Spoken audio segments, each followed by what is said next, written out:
দেখে পাচ্ছ, আমি নবী ডাক দিচ্ছি, ইসলামের পতাকাটা মাটির সঙ্গে পড়ে যাবে।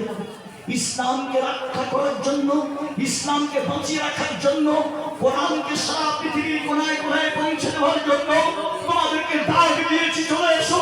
বিবি থাক, বাচ্চা থাক, ছেলে থাক, মেয়ে থাক, হুজুর কেন ডাক দিচ্ছেন? হুগলি জেলার দাঁতপুরের পৈনালে বিশ্ব ইজতেমা হচ্ছে। ওই ইজতেমা থেকে 3 চিল্লা দেবে, চিনা 3 চিল্লার প্রশ্ন না, প্রশ্ন প্রয়োজন হলে জীবন চলে যায়। আর কোনদিন মাকে মা বলে ডাকতে পারে না, আর কোনদিন বিবির মুখ দেখতে পাবে না, আর কোনদিন ছেলের মুখ দেখতে পাবে না। আচ্ছা, আল্লাহর নবী সাল্লাল্লাহু আলাইহি যখন ডাক দিলেন, নবীর ভক্ত চিন্তা করছি, আমি পৃথিবীতে বেঁচে থাকবো আর ইসলাম কবর হয়ে যাবে, কোরআনটা রুকে যাবে, বন্ধ হয়ে যাবে, এটা আমি পারি কি করে? কিন্তু যাই কি করে? আমার কোনো ভালো শায়না ছেলে নেই, মেয়ে নেই, বিবি তো গত 2 বছরে মারা গেছে, আমি আছি, আমার একটা ছোট্ট ছেলে আছে, বয়স কত? 7 বছর। 7 বছর ছেলেটা কার কাছে রেখে আমি নবীর ডাকে সাড়া দেব? যদি আমি শহীদ হয়ে যাই, যদি আমি মারা যাই, যদি আপনারা হয়, আমার 7 বছরের কলিজার টুকরাটা দেখবে কি?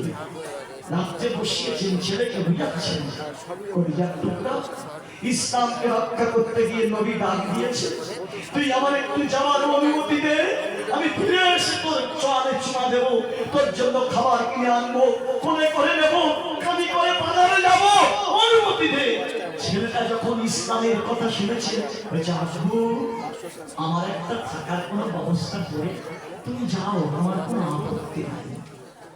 বাবা চাচার কাছে রেখে কিংবা কারোর কাছে রেখে, আরে বাবু তুমি থাকো, আমি চললাম না, বলছি বাপ চলে গেল।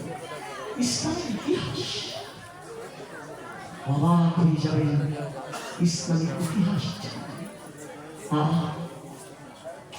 শত্রুদের হাতে ছেলে ধরা পড়া, শত্রুর হাতে ছেলে ধরা পড়া। শত্রু বলছে, আর কোনদিন আমার শত্রুটা করবি? আমাকে নবী বলে মানবি না, মানবি না। সে বলছে, তুই নবী নয়, তোমাকে নবী বললে মানলে তো আমি বেঈমান হয়ে যাব, আমাকে জাহান্নামে যেতে হবে, আমাকে নবী বলে মেনে নে। যদি নবী বলে না মেনে নিস, তাহলে তোকে টুকরো টুকরো করবো, আমি টুকরো টুকরো হয়ে যাব, জীবন দিয়ে দেবো, তার ডান হাতটা ক্যাশ করে তলোয়ার দিয়ে কেটে দেওয়া হবে, রক্ত ঝরছে। তারপরে জিজ্ঞাসা করছে, ডান হাত কাটা হয়ে গেছে, আজকের সালামি ভাই, আমাকে নবী বলে মানবি? মানবি? মানবি? বাম হাতটা কাটা হয়ে একই প্রশ্ন করে যায়, ডান হাত কাটা হয়ে যায়, বাম হাত কাটা হয়ে যায়, ডান পা কাটা হয়ে যায়, বাম পা কাটা হয়ে যায়, জীবনটা ভিতরে ধুক ধুক ধুক ধুক ধুক ধুক করছে। এখনো আমাকে নবী বলে মানবি না? টুকরো টুকরো হয়ে যাব, আগুনে পুড়ে ছাই হয়ে যাব, কিন্তু তোমাকে নবী বলে মেনে আমি বেঈমান হয়ে যেতে পারবো না। গায়ের চামড়া ছাড়ানো হলো, প্রাণ পাখিটুকু দেহ থেকে উড়ে চলে গেল, গায়ের গোশতগুলো চাকু দিয়ে কেটে কেটে টুকরো টুকরো করা হলো, হাড্ডিগুলো অস্ত্র দিয়ে টুকরো টুকরো করে কাটা হলো, হাড্ডি গোশতগুলো একসঙ্গে মিশিয়ে এইরকম বেঈমান, ইসলামের শত্রু, নবীর শত্রু, আল্লাহর শত্রু, সেই টুকরো গোশত আর হাড়গুলো হাতে করে তুলে নিয়ে উপরের দিকে ছুঁড়ে দেয়, আর আবার এসে হাতে করে আবার উপরের দিকে তুলে দেয়। আমাকে নবী বলে অস্বীকার করার শাস্তি একবার দেখে, এই বিশ্ববাসী আমার পাওয়ার কথা জানিস? ওর মতো পরিস্থিতি সবাইকে করব, আমাকে নবী বলে। এদিকে ছেলে টুকরো টুকরো হয়ে শত্রুর হাতে নাচতেছে, ওদিকে একজন দৌড়ে গিয়ে মায়ের কাছে খবর দিচ্ছে, হে গর্ভধারিণী, জনম দুঃখিনী, মমতা মা, তোমার ছেলেকে শত্রুরা ধরে নিয়ে হাত কেটেছে, পা কেটেছে, চামড়া ছাড়িয়েছে, গোশত হাড্ডি টুকরো টুকরো করে তারা নাচাচ্ছে আর অনেক রকমের ভৎসনামূলক কথা বলছে। মা টুকরিতে কেঁদে উঠলেন। ইসলামের ইতিহাস বলছে, মা আনন্দ চিত্তে বলে উঠলেন কি আলহামদুলিল্লাহ আলহামদুলিল্লাহ আলহামদুলিল্লাহ লিহাযাল ইয়াওম আরযাতুহু।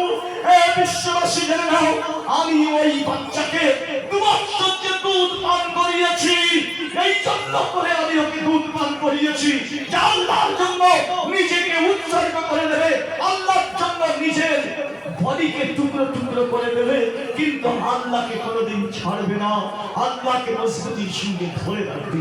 লিহাযাল ইয়াওম আরযাতুহু, আমার দুধ খাওয়ানোর পরিণতি আমি পেয়ে গিয়েছি, আমি ধন্য।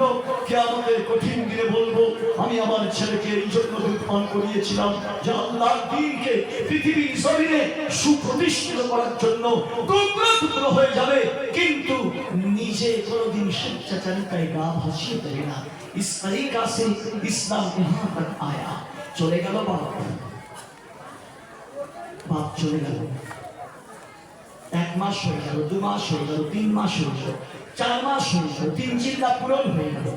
জামাত ফিরছে, কালকের সকালে বাড়িতে ফিরবে, ঘরের মসজিদে এসে 4 রাকাত নফল নামাজ পড়ে ওরা বাড়িতে ফিরবে। ছেলেটা সকাল থেকে গিয়ে সীতাকুণ্ড মোড়ে বসে আছে, ফুলতলায় বসে আছে, এই পথ দিয়ে আব্বা ফিরবে, এই পথ দিয়ে আব্বা ফিরবে। লাইন ধরে সাহাবী আসছে, আবু বকর সিদ্দিক, চাচাজি আমার আব্বা কত পিছনে আছে। আবু বকর সিদ্দিক ছোট ছোট নয়, ছেলেটাকে বলছে, খোকা আমার পিছনে যে সাহাবী আছে জিজ্ঞাসা করে। ওমর, চাচাজি আমার আব্বা কত দূর আছে, পিছনের সাহাবীকে জিজ্ঞাসা করে। যাকে জিজ্ঞাসা করছে সে বলছে আমার পিছনে যে আসছে তাকে জিজ্ঞাসা করে। একজন একজন একজন একজন করে যখন জিজ্ঞাসা করা শুরু হলো, সবাই এক এক করে পার হয়ে গেল। বিশ্ববরেণ্য মহাপুরুষ হযরত মুহাম্মদ রাসূলুল্লাহ সাল্লাল্লাহু আলাইহি ওয়াসাল্লাম একবার সকলা নাচতে চিন্তা করছে, সামনে কেউ বলছে না, পিছনে দেখিয়ে দিচ্ছে। লাস্ট পর্যন্ত আমার সামনে যে আসে ওই 7 বছরের চাঁদের মতো ছেলেটা আমার সামনের লোক যদি জিজ্ঞাসা করে, সামনের লোকটা যদি বলে পিছনের নবী আসছে, নবীকে জিজ্ঞাসা করো, ওকে আমি সান্ত্বনা দেবো কিভাবে, ওকে বুঝাবো কিভাবে। এই চিন্তা করে আল্লাহ নবী সাল্লাল্লাহু আলাইহি ওয়াসাল্লাম মনটা ভারাক্রান্ত হয়ে গেল। চিন্তা করছে, যেখানে ভয় পাই সেখানে সন্ধ্যা হয়। ছেলেটা জিজ্ঞাসা করতে করতে নবীর কাছে আসলো। ইসলামের হিস্ট্রি দেখুন, বিশ্ব নবী সাল্লাল্লাহু আলাইহি ওয়াসাল্লামের একবার সামনে গিয়ে আটকে দিয়ে বলছেন, হে বিশ্ব বরেণ্য নবী, ইয়া রাসূলুল্লাহ ইয়া হাবিবাল্লাহ। সব সাহাবী পার হয়ে গেল, আপনি রাস্তে, আমার বাপ কোথায় আব্বা? ইয়া রাসূলুল্লাহ আমার বাপ কোথায়? আল্লাহর নবী সাল্লাল্লাহু আলাইহি ওয়াসাল্লাম মুখটা ঘুরিয়ে দিলেন। ওকে সান্ত্বনা দেওয়ার কোনো বাক্য আমার নেই, আমি কি বলে আমি ওকে সান্ত্বনা দেব? কথা বলতে গেলে লম্বা হয়ে যাবে। মুখ যখন ঘুরিয়ে নিয়েছেন, 7 বছরের ছেলেটা ওদিক থেকে ঘুরে, নবী সাল্লাল্লাহু আলাইহি ওয়াসাল্লাম যেদিক থেকে মুখ ঘুরিয়ে দিয়েছিলেন সেদিকে সামনে এসে দাঁড়িয়ে বলছেন, ইয়া রাসূলুল্লাহ আমার আব্বা কত দূর কোথায় আছে? আল্লাহর নবী সাল্লাল্লাহু আলাইহি ওয়াসাল্লাম ঘুরিয়ে তৃতীয় দিকে ছেলেটা এসে জিজ্ঞাসা করছে, ইয়া রাসূলুল্লাহ আমার আব্বা কোথায়? আল্লাহর নবী সাল্লাল্লাহু আলাইহি ওয়াসাল্লাম ছেলেটার কোনো প্রশ্নের জবাব না দিয়ে 2 হাত ধরে নিজের সওয়ারির উপরে বসিয়ে নিজের সামনে। কিচ্ছু হচ্ছে না, চিন্তা করছে একটাই মাত্র তার পৃথিবীতে দেখাশোনা করার বাপ, সেটা ইসলামের জন্য। তো আমি তাকে ঘুরিয়ে এসেছি, এই কচি বাচ্চার প্রশ্নের জবাব আমার কাছে নেই, কি জবাব দেব, কি জবাব দেব? এই চিন্তা করতে করতে বিশ্ব নবীর চোখ ফেটে যখন পানি ঝরলো, কোলের কাছে বসেছিল 7 বছরের বাসী, তাকে চোখের পানিটা যখন মাথার এখানে বম্ব তেলে পড়েছে, মাথাটা গরম মতো লাগলো, যে মাথাতে যেন গরম পানি পড়েছে। কচি বাচ্চাটা ফিরে উঠে আল্লাহ নবী সাল্লাল্লাহু আলাইহি ওয়াসাল্লামের দিকে তাকিয়ে দেখছে, বিশ্ব নবী সাল্লাল্লাহু আলাইহি ওয়াসাল্লামের চোখ দিয়ে টস টস করে পানি পড়ছে। তখন ছেলেটা বলল, ইয়া রাসূলুল্লাহ ইয়া হাবিবাল্লাহ আমার পাপের কোনো সন্ধান দিতে পারলেন না, তাহলে আমি কি চিরদিনের জন্য আমার কলিজার টুকরা বাপকে হারালাম? আল্লাহ নবী সাল্লাল্লাহু আলাইহি বললেন না হ্যাঁ তোমার বাপ শহীদ হয়ে গেছে, কোন কথা না বলে বলছেন বাসি তোর প্রশ্নের জবাব দেওয়ার মতো একটা শব্দ আমার কাছে নেই, একটা কথা তোকে বলি শোন, আজ থেকে যদি হযরত মুহাম্মদ সাল্লাল্লাহু আলাইহি সাল্লাম তোর বাপ হয়ে যায় আর আয়েশা যদি তোর মা হয়ে যায়, তুই কি সন্তুষ্ট হবি? 7 বছরের ছেলেটা চিৎকার করে উঠে বলল, ইয়া রাসূলুল্লাহ ওয়া ইয়া হাবিবাল্লাহ, আপনার মতো একটা বাপ কুরবান করে দিয়ে আপনার নবী, আপনার মতো নবীকে যদি বাপ হতে পাই, আপনার মতো মায়েশার মতো মাকে যদি আমি মারতে পাই, এর থেকে বড় পাওয়া আর কিছু হতে পারে না। বিশ্বনবী ১,৫০০ বছর আগে বলে গেছেন, এ মুসলমান তুমি হতভাগ্য, তুমি কপাল পোড়া, কোরআনটা তোমার সিনায় করে নিতে পারবে, তোমার ছেলেকে হাফেজ বানাতে পারেনি, তোমার ছেলেকে মাওলানা বানাতে পারেনি, অথচ আমি নবী ১,৫০০ বছর আগে বলে গেলাম, কোন বাঁচতে যদি চাও আলেম হও, আলেম আও মুতাআল্লিমান, তুমি কপাল পোড়া, তুমি কপাল পোড়া, তুমি দুর্ভাগ্যবান, আলেম হতে পারলে না অন্তত একটা সুযোগ তো নাও, আলেমের ছাত্র হও, এখনো ছাত্র হয়ে আলেমের কাছে পড়াশোনা করো, ছাত্র হয়ে যাও, মুক্তি পাবে। তুমি কপাল পোড়া গুরু, তুমি আলেমের ছাত্র হতে পারলে না।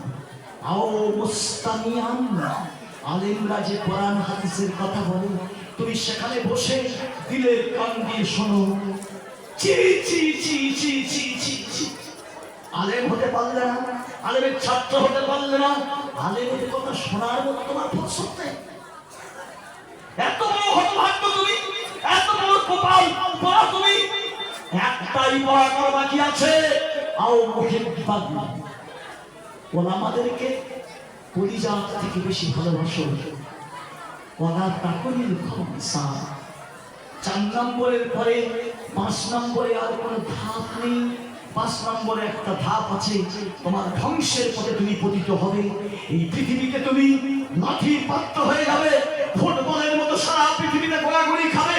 আমি ১,৫০০ বছর আগে আমার আল্লাহ বলে গেছে, ওয়াতাসিমু বিহাবলিল্লাহি জামিয়া, জান দিয়ে হোক, মাল দিয়ে হোক, ছেলেকে কুরবান করে দিয়ে হোক, আল্লাহর কোরআনকে মজবুতির সঙ্গে ধরো, ওয়ালা তাফাররাকু, তোমরা বিচ্ছিন্ন হয়ে যাও না, একতাবদ্ধতার সঙ্গে কোরআনকে আঁকড়ে ধরো, আমি আল্লাহ এই পৃথিবীতে তোমার বাদশাহী দেব।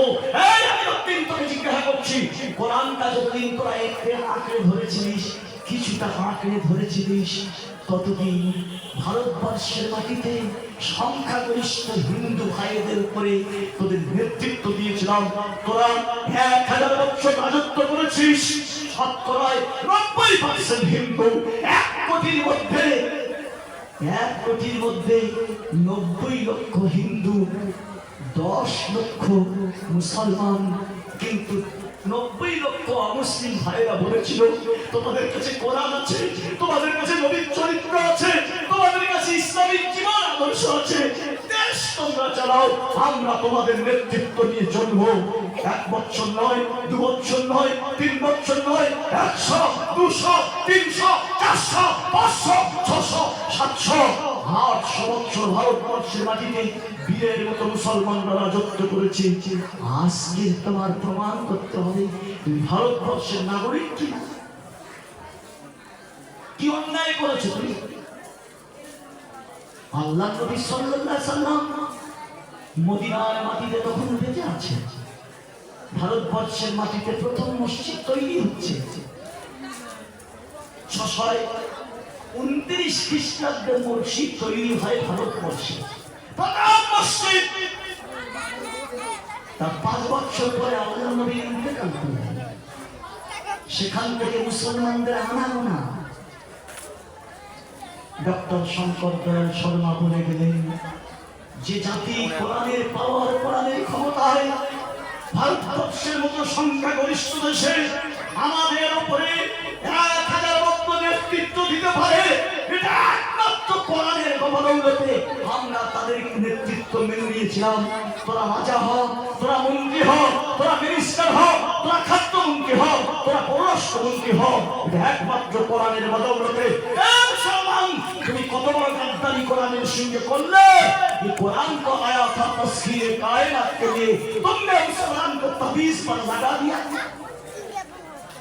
তারপরে ডক্টর শঙ্কর শর্মা বললেন কোরআন এসেছিল মুর্দু কওমো কো জিন্দা করনে কে লিয়ে, মরা জাতিকে জীবন্ত করার জন্য কোরআন এসেছে।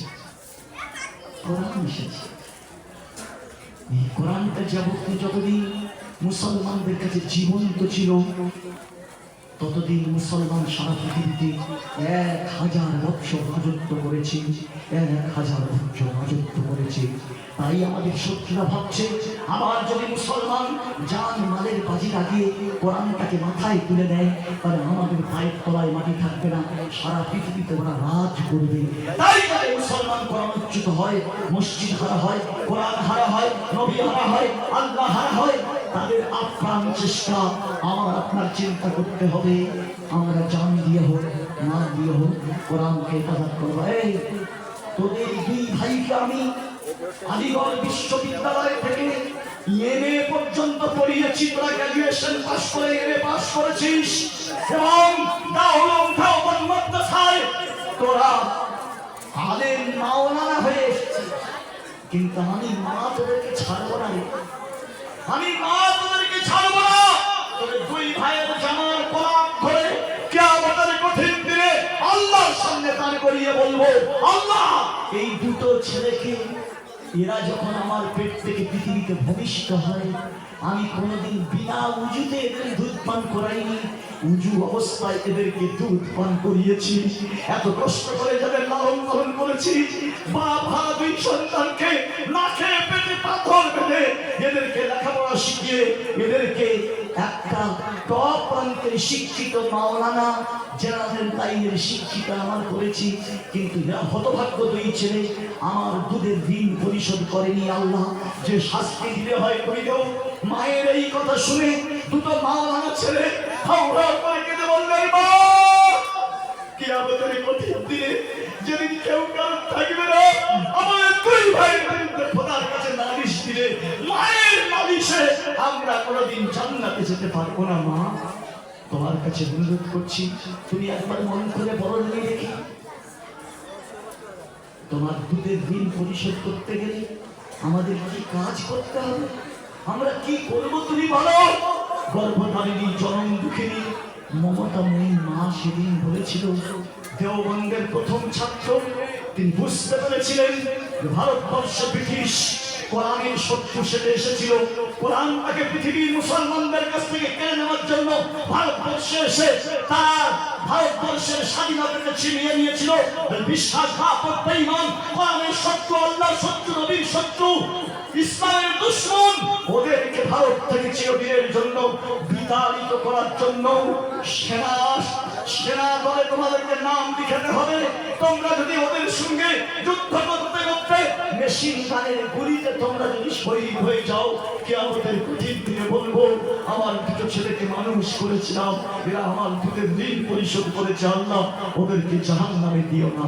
দুই ভাই বলল, লব্বাই মা তোমার কথা মতো সেনা দলে নাম দিচ্ছি, ব্রিটিশের বিরুদ্ধে যুদ্ধ করবো। মাওলানা মোহাম্মদ আলী জওহর বললেন, আমাদের দেশে ব্রিটিশ এসেছে, এদের কাছে বক্তব্য নয়, আমি বক্তব্য রাখবো ওদের দেশে। ইংল্যান্ডে গিয়ে ইংল্যান্ডে চলে গেলেন, লক্ষ লক্ষ মানুষের কাছে বক্তব্য রাখলেন, এই ইংল্যান্ডের কুত্তা তোরা আমাদের দেশ থেকে চলে আয়, ও দেশটা আমাদের, ওটা আমাদের মাতৃভূমি, সাত সমুদ্র কারণে পার হয়ে ওখানে গিয়ে রাজত্ব করবি কেন, দূর হতো দূর হতো। ইংল্যান্ডে বক্তব্য দিতে গিয়ে মাওলানা মোহাম্মদ আলী জওহরের কলিজাটা ফেটে গেল, ইসলাম এই পর্যন্ত এসেছে অনেক কুরবানির বদৌলতে। আজকের আমি আপনাদের হরিরাজ মাদ্রাসার জলসায় এসেছি। আমার মাদ্রাসার জলসা 23শে নভেম্বর করেছি। আমি আপনাদেরকে এবছর থেকে দাওয়াত দিয়ে যাচ্ছি, আগামী বছর 31শে অক্টোবর আমার মাদ্রাসার জলসা হবে। দেখে আসবেন আল্লাহর কসম এলাকার লোকেরা কেমন নিবেদিত প্রাণ, যা মতো মেরেছি এলাকার লোকেরা তাই দিয়েছে। 50,000, 50,000, 50,000, 25,000, 20,000, এক গাড়ি করে ইট, এক গাড়ি, 2 গাড়ি, 3 গাড়ি, 4 গাড়ি, 5 গাড়ি, আমার লাগবে 5 গাড়ি, হয়েছে 16 গাড়ি। আমি স্টেজে বসে খোদার কসম করে বলছি, আমার পকেটে যারা ওই সব যাওয়ার কথা বলেছিল তাদের একটা হিস্ট্রি আমার পকেটে আছে, আমি আপনাদের দেখাতে পারি। 16 গাড়ি ইট কালেকশন, বালি হলো, সিমেন্ট হলো, আপনার চাল হলো, ডাল হলো, আল্লাহর কসম 200 ছেলে সকালে